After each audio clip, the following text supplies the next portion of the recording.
अयोध्या में मस्जिद निर्माण की खबर ने पूरे देश का ध्यान अपनी ओर खींचा है और सालों से रुका हुआ मस्जिद का काम जल्द ही शुरू होगा। इस मस्जिद का नाम और पहली तस्वीर हाजी अरफात शेख के शुभ हाथों से प्रकाशित हुई। इस मस्जिद को लेकर मुस्लिम समुदाय में कई मतभेद थे, लेकिन हाजी अरफात शेख की पहल के बाद देश के सभी विद्वान, मौलाना और मौलवी एक छत के नीचे एकजुट हुए और इस काम की सभी ने जमकर तारीफ की।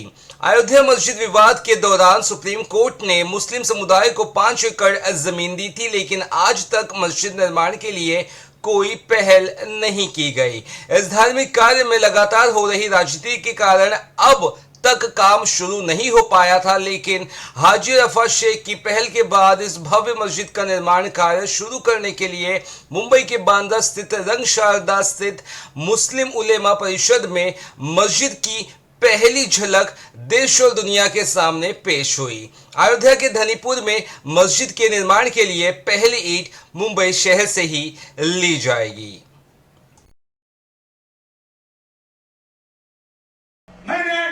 मौलाना से कई बार बात की, अलग अलग तरीके से नाम आए। एक रात एक नाम जहन में आया और वो नाम ऐसा था क्या उसकी नाम की बरकत से इस दुनिया में, इस हिंदुस्तान में रहमतों की बारिश होगी, इस हिंदुस्तान में बरकतों की बारिश होगी, इस हिंदुस्तान में नूर की बारिश होगी, इस हिंदुस्तान में दीन की बारिश होगी, इस हिंदुस्तान में मोहब्बतों की बारिश होगी, नफरतें मोहब्बतों में बदल जाएगी। वो ऐसा नाम तो क्या है?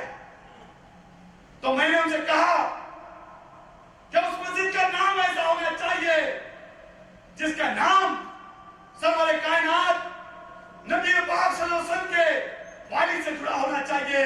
तो उनके वालिद का नाम हमने रखा, उस मस्जिद का हमारी नाम रहेगा मस्जिद मोहम्मद बिन अब्दुल्ला।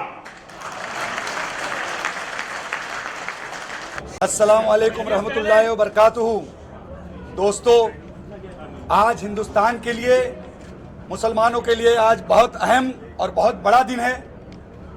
जिस दिन का इंतज़ार हिंदुस्तान का मुसलमान कर रहा था, ये आज अहम दिन, ना जाने कौन सा अल्लाह वाला इस दिन का इंतजार कर रहा था। अल्लाह ने उनकी दुआ कबूल की। जो दुनिया में जिंदा है वो भी दुआ कर रहे थे और जो दुनिया से चले गए वो भी इस दिन का इंतजार कर रहे थे। उनकी दुआओं के बदौलत आज ये दिन देखना हम सबको नसीब हुआ। हिंदुस्तान की ये शाही मस्जिद इतिहास के पन्नों पर दर्ज की जाएगी कि जिस मस्जिद का नाम नबी पाक सल्लल्लाहु अलैहि वसल्लम के वालिद का नाम के साथ रखा गया है, मोहम्मद बिन अब्दुल्ला। ये बाबरकत नाम इस हिंदुस्तान में मोहब्बतें लाएगा, नफरतें दूर होगी। दो समाज के अंदर एक दूरियां थी वो नजदीकियां में आएगी। ये बाबरकत नाम की इतनी फजीलत है कि इस देश को तरक्की और तरक्की का रास्ता खुलेगा। मैं आज बहुत खुश हूं कि हमारे बीच यूपी के सुन्नी वक्फ बोर्ड के चेयरमैन जफर फारूकी साहब, मौलाना अब्दुल्ला कमर साहब, डॉक्टर आबिद साहब और हिंदुस्तान के बड़े बड़े उलमा और पीर इस प्रोग्राम में शामिल रहे। उन्होंने दुआओं से इस हाजी अरफात शेख को नवाजा और सभी लोगों ने एक आवाज में लब्बैक किया कि पूरा हिंदुस्तान इसकी नींव रखने के लिए खड़ा रहेगा। आज हिंदुस्तान के अंदर मुंबई शहर से मस्जिद मोहम्मद बिन अब्दुल्ला की पहली ईंट हमने चेयरमैन साहब के सामने पास रखी। ये ईंट अयोध्या के तरफ धनीपुर जाएगी और इस मस्जिद की पहली नींव हमने रखने की आज बुनियाद रखी। कुछ ही दिनों के अंदर ये जो सपना देखा है वो साकार होगा। 5 एकड़ जमीन सुप्रीम कोर्ट ने जो दी, मैं आज प्रेस कॉन्फ्रेंस के माध्यम से सुप्रीम कोर्ट के जज साहब को धन्यवाद देते। शायद धनीपुर को भी पता नहीं था, जब आर्किटेक्ट ने जब देखा तो पता चला कि मोहम्मद बिन अब्दुल्ला मस्जिद का बराबर जो डॉट जो मस्जिद बन रही है वो भारत के दिल में बन रही है। ये अपने आप में एक बड़ी बात है, एक अद्भुत मस्जिद जो बनाई जा रही है। बहुत जल्दी इसका काम शुरू होगा इंशाअल्लाह ताला। पूरा देश का मुसलमान, और इस चीज से लोग नाराज जो लोग थे वो भी इस बाबरकत नाम का विरोध नहीं करेंगे, मुझे यकीन है, क्योंकि ये बाबरकत नाम ऐसा नाम है कि इस नाम के बाद कोई नाम ही नहीं है, ऐसा हम समझते हैं। क्योंकि ये नाम मोहब्बत लाएगा, नूर लाएगा, बरकतें लाएगा, ये मैं समझता हूं। और अल्हम्दुलिल्लाह आज इसकी न्यू हमने शुरुआत की। इस मस्जिद का नाम, इस मस्जिद की पहली फोटो, इस मस्जिद की वीडियो, डिटेलिंग वीडियो, हर एक चीज का ख्याल रखा गया है। वहां एक कैंसर हॉस्पिटल बनाया जा रहा है, और वो कैंसर हॉस्पिटल ऐसा होगा कि इसके बाद मुंबई शहर के अंदर कोई भी कैंसर के इलाज के लिए नहीं आएगा। उत्तर प्रदेश में उस इमदादिया हॉस्पिटल में फ्री ऑफ चार्ज में उस कैंसर पेशेंट का इलाज किया जाएगा, और ये हॉस्पिटल सभी जाति धर्म के लिए मुफ्त में इलाज करेगा। ये आपने वकार्ड के ओनर खुद खुराकी वाला ने, हुजैफा भाई ने कहा, तो ये अपने आप में एक बड़ी बात है। ये एक पहली पहल। अब इसके बाद कॉलेज के लिए भी ऐसे इंसान को चुना जाएगा जो हिंदुस्तान में एक नाम रखता है, एक वजूद रखता है। हम ऐसे इंसान को वो सारी चीजें जाके देंगे ताकि आने वाले कल के अंदर नस्लें याद रखेंगे। ये सारा काम हमारे चेयरमैन फारूकी साहब, सुन्नी वक्फ बोर्ड इंडिया यूपी के हाथों किया जाएगा। इसकी शुरुआत हमने की। ये हाजी अराफत शेख इसके बाद सऊदी अरब का सफर करेगा, अल्लाह के घर जाएंगे, नबी के घर जाएंगे। उसके बाद हजारों की संख्या के अंदर ये हाजी अराफत शेख अयोध्या की तरफ, मुंबई से कम 10,000 से ज्यादा लोग अयोध्या में ये ईद पहुंचाने के लिए वहां पे आएंगे, और इंशाअल्लाह ताला उसका काम बाबरकत तरीके से, अच्छे तरीके से शुरुआत किया जाएगा इंशाअल्लाह। मैं यहाँ पर अपने भाषण में भी कहा कि मैं एज अ मुस्लिम यहाँ पे आया हूँ।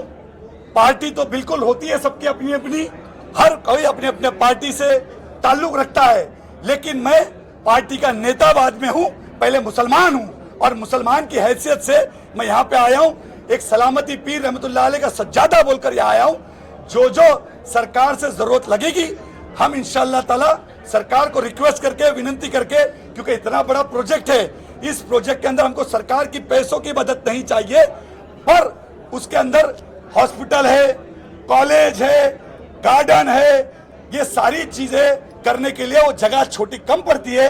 इसीलिए हम अपने पैसे से जगह खरीद कर वहां पे ये सारा इरादा पूरा खड़ा करेंगे। उसमें जो जरूरत लगेगी तो हमारे वक्फ बोर्ड के चेयरमैन इंशाअल्लाह ताला उसके अंदर सरकार से बात करके जो जो करना है वो बिल्कुल कराएंगे। मैं आज के आगे कहूंगा कि ये सारी चीज जितनी भी जमीनें ले जाएगी वो सिर्फ और लेने के बाद किसी की एक मिल्कियत नहीं होगी, वो वक्फ बोर्ड से इनके पास, इनकी ट्रस्ट में, जो सुप्रीम कोर्ट ने जो ट्रस्ट भी दी है, वक्फ बोर्ड के ताबे में ही वो सारी चीज दी जाएगी। वो इंशाअल्लाह ताला जरूर वक्त आने पे बताया जाएगा। उसके लिए बड़े बड़े आर्किटेक्ट, बहुत सारे लोग, अब अलग अलग चीजें होगी और बहुत सारी चीजें होगी, उसमें क्या क्या और लाना है, हर वो चीज का हम पूरी तरीके से ख्याल रखेंगे कि बेस्ट से बेस्ट तरीके। लोग इंशाअल्लाह ताला ताजमहल नहीं जाएंगे, लेकिन जरूर मोहम्मद बिन अब्दुल्ला मस्जिद देखने के लिए हिंदुस्तान जब आएंगे तो मोहम्मद बिन अब्दुल्ला मस्जिद देखने जरूर आएंगे। इससे पहले जो नक्शा पेश किया गया था, वो नक्शा जो पेश किया गया था उसको भी उस विभाग से, उसको फारूकी साहब, उस विभाग से भी अप्रूवल लेने में काफी वक्त लगा था, काफी दिक्कतों का सामना करना पड़ा। नहीं, वो अभी अप्रूव नहीं हुआ है। ठीक, तो नहीं वो विड्रॉ करेंगे। अब मेरा सवाल ये है कि आपने जो बनाया, डिजाइन आपने पेश की, बहुत अच्छी रही है। कानूनी प्रक्रिया की बात की जाए तो ये कानूनी प्रक्रिया सबसे पहली यही होती है कि आपने जो डिजाइन बनाया है उसको अप्रूव करने में, तो ये अप्रूव करने में कितना वक्त लगेगा? क्या इसके अलावा आपकी एजेंसी से, उस विभाग से कोई बातचीत या तालमेल नहीं हुआ है? देखिए, अभी चूंकि डिज़ाइन में चेंज हुआ है हमारे, और ये चेंज जो है कम्युनिटी की डिमांड के ऊपर हुआ है, तो डिज़ाइन में चेंज हुआ है, उससे हम विड्रॉ करके सेकंड ड्राइंग फाइल करेंगे। स्ट्रक्चरल डिज़ाइन फाइल करना होता है और वो फिर अप्रूवल हो जाता है, उसमें टाइम नहीं लगता है। बशर्ते कि आपके डिज़ाइन जल्दी फाइल हो जाए, उनका स्ट्रक्चरल डिज़ाइन जल्दी फाइल हो जाए, तो मुझे नहीं लगता है कि उसमें कोई टाइम लगना चाहिए। फारूकी साहब, इस ट्रस्ट के अंदर और कौन कौन रहेंगे? जैसे सुप्रीम कोर्ट ने ऑर्डर दिया है कि ट्रस्ट बनाई जाए, तो इस ट्रस्ट के अंदर कौन कौन लोग शामिल होंगे? नहीं, ट्रस्ट तो बना हुआ है ऑलरेडी। कौन कौन लोग होंगे इसके अंदर? नहीं, उसमें अभी इस वक्त तो करीब 12 लोग हैं, और हमारे 2 ट्रस्टीज़ यहाँ मौजूद हैं, आप हैं, और वो भी हैं डॉक्टर सऊद जमा साहब, 2 लोग यहाँ मौजूद हैं। तो ट्रस्ट पहले से काम कर रहा है, फंक्शन कर रहा है, लेकिन ये बीच में चूँकि ये आपसे मुलाकात यहाँ की विजिट हुआ, जनरल ये पाई गई फीलिंग कम्युनिटी में कि एक ट्रेडिशनल मस्जिद का डिज़ाइन होना चाहिए, और डिज़ाइन को लेकर थोड़ा सा लोगों में बहुत उत्सुकता नहीं थी पुराने डिज़ाइन पे। तो ये डिज़ाइन हाजी साहब ने तैयार कराया बहुत अच्छे आर्किटेक्ट उनसे, और ये प्रेजेंटेशन दिया। अब हम फर्दर आगे कार्रवाई करते हैं। फारूकी साहब, सुप्रीम कोर्ट के फैसले के बाद राम मंदिर का काम बहुत ही तेजी से चला। वजह क्या रही है कि मस्जिद का काम बिल्कुल उल्टा रहा इसके, और ये मस्जिद का काम बहुत ही सुस्त रवि से रहा है। आप उससे कंपेयर नहीं कर सकते हैं। हाँ, मैं कंपेयर नहीं कर रहा हूँ, लेकिन सर क्या वजह रही है? आप उससे कंपेयर नहीं कर सकते हैं। हमको उनका प्रोजेक्ट कंपेयर नहीं कर रहा, कंसेप्ट बहुत पहले से था, सालों पहले से। हमें तो 2020 में मालूम हुआ कि ये भी करना है, you can't compare it with. Sir, दूसरा मसला वो हाजी भाई, सर आपने अपने भाषण में कहा जैसे मंदिर का काम काफी समय पहले से शुरू हो गया, मैं वही बात कर समय क्यों लगा? वही बात मैंने बताई ना, वही बात मैंने बताई।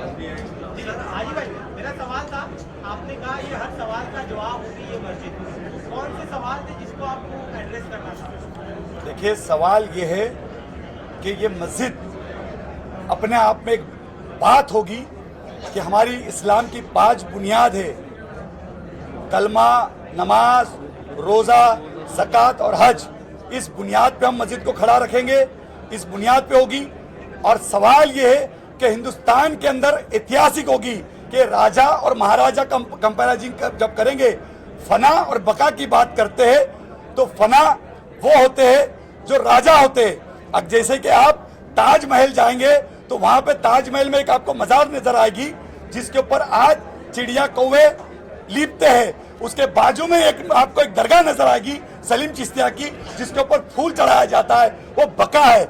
और ये 100% ये मस्जिद बका होगी। इसका सवाल का जवाब ये होगा कि ताजमहल से खूबसूरत एक नायाब चीज हिंदुस्तान में आई, वो सवाल का जवाब होगा कि ताजमहल से खूबसूरत अगर कोई चीज होगी तो उसका सवाल का जवाब होगा वो मस्जिद मोहम्मद बिन अब्दुल्ला होगा। बोर्ड के जो एक्शन कमेटी के जो थे और बाबरी मस्जिद का पूरा केस लड़ा, उन्होंने जब 5 एकड़ जमीन मिली थी तो उस टाइम पे उनका ये कहना था कि उस जगह पे मस्जिद नहीं बनाएंगे, तो इसको किस तरीके से आप कि वो तो इस दुनिया में नहीं है, और उनका वो स्टेटमेंट पर्सनल लॉ बोर्ड के एक्शन कमेटी भी थी, तो वो किस हैसियत से दिया उसके बाद मैं कुछ कमेंट नहीं कर पाऊंगा। तो अब साफ तौर पे ये कहना था कि मस्जिद के बदले मस्जिद नहीं ली जा सकती, क्योंकि ये शरई कानून में ये नई चीज नहीं आती कि चाहे मस्जिद भागी ना उसके बदले में अब ये आप उनसे पूछें, शरई के खिलाफ, ये शरीयत के खिलाफ। नहीं, मैं नहीं समझता हूँ, मेरी अंडरस्टैंडिंग हाजी साहब, आप ये कहना चाह रहे हैं अयोध्या में जो राम मंदिर बन रहा है उससे भी भव्य, उससे भी बहुत बड़ी मस्जिद का काम हिंदुस्तान में होगा, ये कहना चाह रहे हैं? बिल्कुल ऐसा कुछ भी नहीं है। हर एक धर्म अपनी एक बात रखता है। मेरा धर्म ये सिखाता है हर एक मज़हब की इज्जत करना, तो कभी भी किसी भी चीज़ से कंपेयर किसी ने भी करना नहीं चाहिए। ये होना चाहिए वहाँ पे एक ऐसा पैगाम होना चाहिए, दोनों जगह हिंदू और मुसलमान जाए और एक मोहब्बत का पैगाम पहुँचे। अगर राम मंदिर जो लेक देखने जब कोई जाए तो ज़रूर मोहम्मद बिन अब्दुल्ला मस्जिद देखने के लिए वो वहाँ पे आए, तो इस तरीके से होगा। फिश एक्वेरियम होगा तो वहाँ पे हर धर्म का आदमी आके उस फिश एक्वेरियम को देख सकता है, हर एक चीज़ को देख सकता है। मेरा धर्म ये सिखाता है आपस में सबको गले लगाओ और गले लगा के मोहब्बतें बांटो। यही हम समझते, हम कभी भी किसी को अलग इस ये देश में हमारे पैगंबर ने और सरकार गरीब नवाज ने ये तरबियत हमको दी नहीं।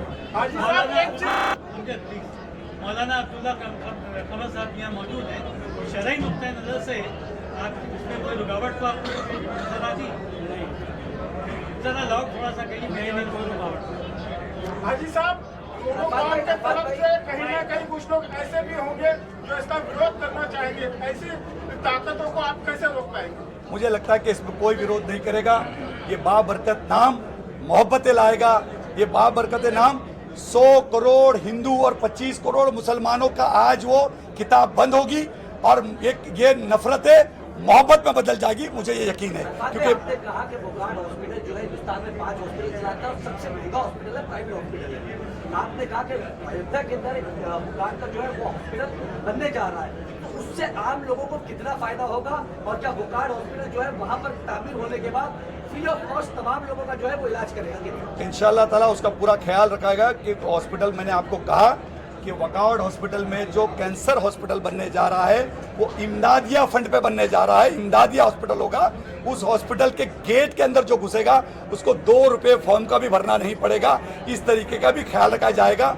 ये हॉस्पिटल हर एक चीज़ का, दवाई का, इलाज का और यहाँ तक के उसको टिफिन लाने की भी जरूरत नहीं पड़ेगी। इंशाअल्लाह ताला ये एक पैगाम लेके जाने के लिए, मैसेज देने के लिए ये करेंगे कि यही है मुसलमान।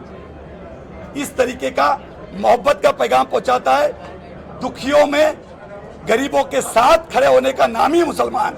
यही ईमान की पहली अमानत और यही होगी तबलीग। इसलिए ये सारी चीजें हम इंशाअल्लाह ताला करेंगे। साहब, आप इसके फंडिंग के लिए किस तरीके से करेंगे? क्योंकि आप जानते हैं कि मस्जिद बनाने के लिए काफी ज्यादा फंड की जरूरत होगी, तो जो आपका ट्रस्ट है, आपकी संस्था है, तो इस फंडिंग के लिए आप सरकार से क्या मदद लेंगे?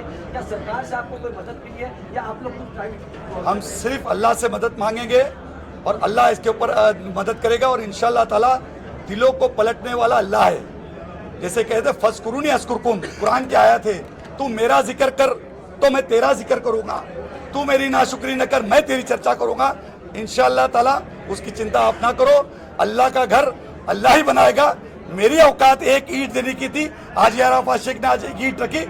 ऐसे हजारों हाजी अराफात, हजारों लाखों लोग जुड़ेंगे और इंशाअल्लाह ताला अल्लाह का घर जो बनाने के लिए हमने बुनियाद रखी उसके अंदर इंशाअल्लाह ताला बहुत जरूरी जल्दी कामयाबी मिलेगी। आपसे यूपी वक्फ बोर्ड जो है 5 एकड़ के अलावा अरफात साहब ने कहा कि और भी जमीन लगेगी, तो यूपी वक्फ बोर्ड जो है और जमीन मस्जिद को देने की तैयारी कर रही है। क्या आप लोग खरीदेंगे? क्या वक्फ बोर्ड की तरफ से वो मिलेगी? नहीं, हम लोग खरीदने के उसमें खरीदेंगे इंशाअल्लाह। इस प्रोजेक्ट के लिए खाली हिंदुस्तान भर से ताउन लिया जाएगा कि पूरी दुनिया भर के लोग इसको सपोर्ट कर सकते हैं? हर हिंदुस्तान का मुसलमान दुनिया में कहीं पे भी है वो बिल्कुल अपने मस्जिद मोहम्मद बिन अब्दुल्ला को बिल्कुल डायरेक्ट तरीके से ताउन कर सकता है, कोई मसला नहीं। अस्सलाम वालेकुम।